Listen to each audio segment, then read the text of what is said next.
me against the world kind of take no prisoners attitude, it's really effective. But I always say it's like jelly beans compared to like a sweet potato. The jelly beans give you amazing energy and they get you fired up for 20 minutes. Yeah. And then you realize like that's not sustainable. I don't know if but that a ever sweet goes potato, away. you're like learning how to. I don't know if it ever goes away. I always have it. It's just controlling the monster. Like the chip on my shoulders, I couldn't tell you how tall it is. Every day, this morning, I woke up, I have a nice house and great family. I drove my dream car here, but that chip's still like fucking this. So Brendan Schaub is a man of many failures, from his MMA career being mediocre to his stand-up being as funny as staring at a wall, and now to being a terrible podcast host. He just can't seem to get it right. Honestly, each of these topics deserves its own video, but for this one, we'll just focus on him being a terrible podcast host. Now, perspective is very important when discussing Brendan Schaub's podcast career, so let's do exactly that. Let's put things into perspective. Brendan has been doing not just one podcast, but multiple ones for over a decade. You would think that with all that practice would come experience. Meaning that by now, Brendan should be very good at understanding how conversations work. He should also know how to take a boring conversation and turn it into an entertaining one. But if you actually watched any of the podcasts Brendan is involved in, the opposite is true. There are multiple problems with the way Brendan approaches a conversation. From him adding irrelevant details that have nothing to do with the topic, to him zoning out and not paying attention to what his co-host or guest is saying. Both of these are major red flags, especially for someone who has been podcasting for over a decade. But I think the biggest red flag isn't either of those. In fact, I think the most glaring issue is his constant interrupting. Let's say it goes how you think it's going to go. Khabib dominates. What's next? I'll tell you what I think. Go ahead. And one of the reasons I say this, because I heard you say this, so I put a lot of weight into it, is he's done. Okay, so yes and no. I think he retires. I don't think a Tony Ferguson. I don't think a Conor fight. I think at the end of the day, too, we got to chalk it up. Like, I know it's sad to say, but this is kind of how everybody's movie ends if you stick around long enough. Like, it's just the way it is. No, for sure. He's not as fast. He's not as quick. He's, But I would say this. Physically, he doesn't look the same as if you go look at the days when he's fighting Strikeforce to now. I mean, he's still first team all body, but still back then he was like, why not just give Aljamain the top shot? Right? Like, no disrespect to Jose Aldo, and he's one of the greatest of all time. He did work that he did, but it's like this makes everyone just want to see you versus Peter. Yeah, I think that would. Did you think there was a chance that would happen? I thought maybe he'd be like, all right, let's put Jose Aldo on ice. And I said, this might not go over well with a lot of people because when you look at it, but as far as talent, pound for pound, Corey might be the most talented guy we've ever had. Do you feel pressure there? Because before you begin, so let's talk about the talent out of Colorado. Now, what I actually find interesting about Brendan is the fact that he has two careers where talking, understanding conversations, expressing yourself efficiently, and being entertaining are all very important. Of course, I'm talking about his comedy career and his podcasting career. But despite the amount of time he's spent doing both, he somehow doesn't seem to grasp even the most basic principles of conversation. One of those basic principles is this: when someone is talking and telling a story, you keep your mouth shut and listen. Once the person is done talking, then you can step in, either to ask a question about the story or to add a detail that might make the conversation more interesting. Now, the fact that Brendan still doesn't understand even these simple things, despite how long he's been in the field, kind of makes you question how smart he really is. A regular person learns from their mistakes. Someone points out something they're doing wrong, they become aware of it, and they correct it. But weirdly enough, with Brendan, that doesn't seem to be the case at all. Now, Brendan doesn't reserve his interrupting just for his guests. Turns out his co-hosts are also getting the privilege of being interrupted by him. It's gotten to the point where both Chris D'Elia and Erik Griffin, who are Brendan's co-host on the Golden Hour podcast, have had to call him out on it. I love this guy. This shirt's cool. I had the jacket in my car. I'm like, I can't just wear it. I got to put it on because this motherfucker's going to come out like Willie Beeman. Oh, I'm sorry I take my job serious. I'm sorry. If you took it serious, you wouldn't interrupt. Ooh! Whoa! Not liking icing as a kid is like not eating the pizza as an adult. No, well, Facts! facts. No, it's Nick. not. No, it's not because I wasn't. Regular Nick's bringing facts. Because I That's wasn't. exactly what it's like. We're all having an icing party. You're over there like, do you have any sushi? Because At 7. dude, when I don't talk, you don't talk, and then I go to talk, and then you talk. I know. It's the icing. What the fuck is the thing? I wait, Yeah. and then I go, and he goes, Yeah, go. Yeah. It's and like, then I'm like, it's like I give you, I wait to give you a chance to talk. I don't want to go You there. don't use it. I don't want to go there. That's not how I work. Now go. Unbelievable. Now, apparently, there's actually a reason behind all the madness. About 2 years ago, on an episode of The Fighter and the Kid, Bryan Callen brought up Brendan's Adderall addiction.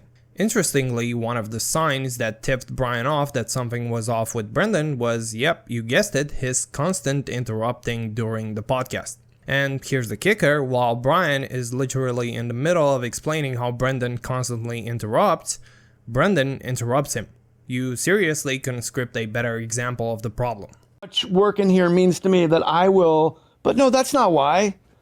I wasn't so you honest can with do more myself. Today you just told me that you had this whole addiction with Adderall. I've told you before this. No, but I know. But I'm saying today you just said that today you were saying This is about Jay. Yes, awkward. But you said you kept interrupting. I said it me. on Rogan.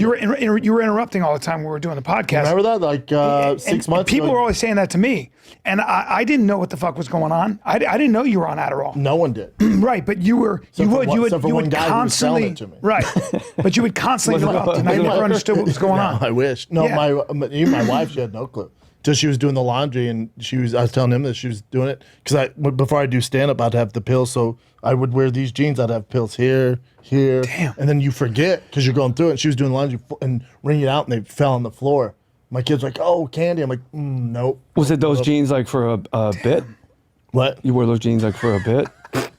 Yeah, yeah. It's, Jay, come on, I'm man. a mechanic. No, Jay, those are. I'm a mechanic. Drive turkey. Yeah, he's got those pockets in case drive turkey. he has to keep things. Yeah, but no, I hit it from everybody. Yeah, I didn't know. I never knew anything And until then- and then- you know. now that's who- all right. now who's interrupting? All right, that's my stage voice. Apologize. I did stage. But then, like, whenever get it to was, it. I quit once we were on. How long were we on Rogan? Because I finally brought up on Rogan. Rogan's like, No, you and I had that talk out there, and I was because I like, didn't know what the fuck was going on. Really, Bryan saved your life is where he's going with this. No, I didn't. I just didn't know what was going on with him because he was more and more disconnected. Yeah. He was interrupted constantly. He wasn't listening. He wasn't taking the stories. I could tell I would say something. He wouldn't even hear it and he'd just move on. I wasn't present. I was also kind of mean. Like I didn't give a Yeah. fuck. Yeah. I was just go. I never go, saw go, the go. mean. I just saw you totally I disconnected. hit you a few times. But Yeah, you struck me. Yeah, it's interesting. Like it's a Now, like I mentioned earlier, this podcast episode was from about 2 years ago, and honestly, not much has changed. If anything, things may have gotten worse. In one of the most recent episodes of The Fighter and the Kid, I couldn't help but notice Brendan was back to his old habits,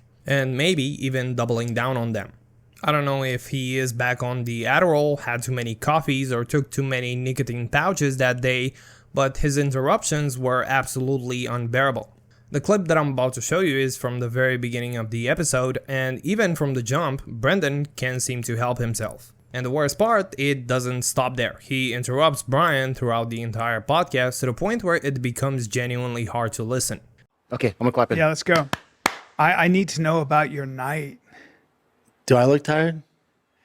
You don't look tired. No. Yeah, I feel all right. I'm fucking these new energy exhausted pills. because I decided to do a workout at Archetype Boxing, which meant you got to do these like, you know, it's like a CrossFit thing. Then we do the some- warm up, and then I you go. did live wrestling.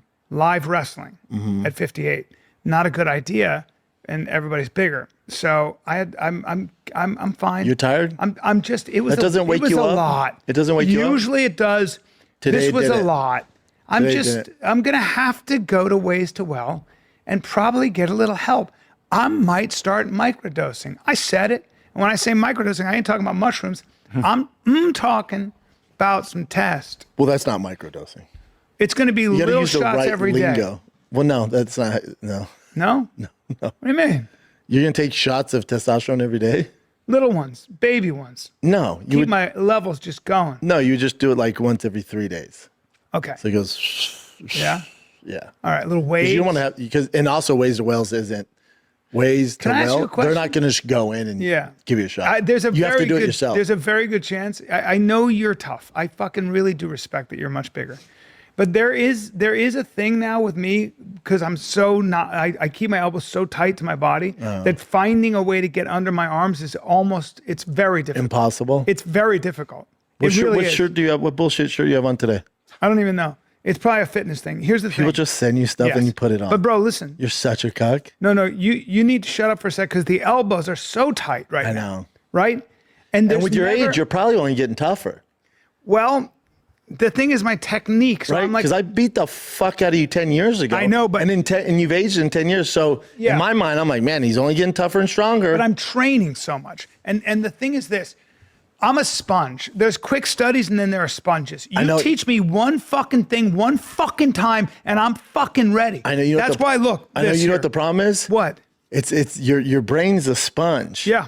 But the vehicle that carries that brain is old as dust. I know, but fuckface, you're not getting my fucking my neck Hey, anymore. Father Time. I know, Hey, but that's your nickname now. Father Time. Fuckface McGee, you're not getting my neck anymore. It doesn't happen. I know, but it shuts But I down. got your neck 10 years ago. Yeah, I This is know why I want to because keep I emphasizing. wasn't training on the level I am. I'm getting agitated. It does. So in the end, Brendan Schaub's podcasting flaws aren't just minor slip-ups or isolated moments, they're patterns that have persisted for over a decade, despite countless opportunities to improve. Whether it's the constant interrupting, the inability to follow a conversation, or the complete lack of self-awareness, it all paints a pretty clear picture. Brendan either doesn't understand what makes a good conversation, or he just doesn't care to learn. And what makes it even more frustrating is that he's in two careers where being articulate, aware, and entertaining is absolutely crucial. Yet, time and time again, he seems to miss the mark on the most basic fundamentals. At this point, it's not about being bad at podcasting, it's about the refusal to grow, the inability to take criticism, and the weird detachment from what's actually happening in the room. So yeah, that's it for this video. If you enjoyed the content and want to see more breakdowns, commentary, or updates, make sure to hit that subscribe button and give the video a like. It really helps the channel grow and lets me know you're enjoying what I'm putting out. So, see you in the next one.